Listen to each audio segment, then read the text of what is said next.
2011 সালে থাইল্যান্ড ছিল বিশ্বের সবচেয়ে বড় চিংড়ি রপ্তানিকারক।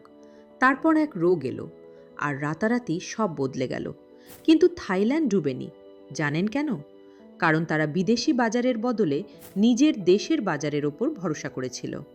2012 সালে ইএমএস, আর্লি মর্টালিটি সিন্ড্রোম নামে একটি রোগ থাইল্যান্ডের অ্যাকোয়া সেক্টরকে প্রায় ধ্বংস করে দেয়।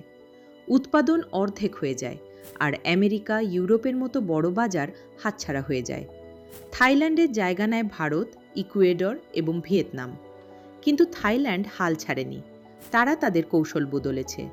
2016 থেকে 2024 সালের মধ্যে থাইল্যান্ডের চিংড়ির অভ্যন্তরীণ খরচ প্রায় 73% বেড়ে যায়, অর্থাৎ 78,000 টন থেকে সরাসরি 1,36,000 টন।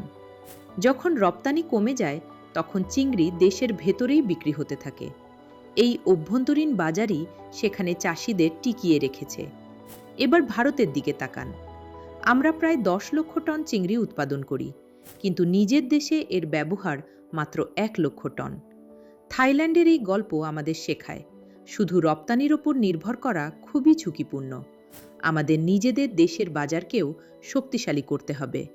মনে রাখবেন, যখন রপ্তানির দরজা বন্ধ হয়ে যায়, তখন লোকাল মার্কেটই সেই ভিত্তি যা চাষিদের ডুবে যাওয়া থেকে বাঁচায়। এমনই তথ্য পেতে ফলো করুন স্ট্রিম নিউজ বাংলা।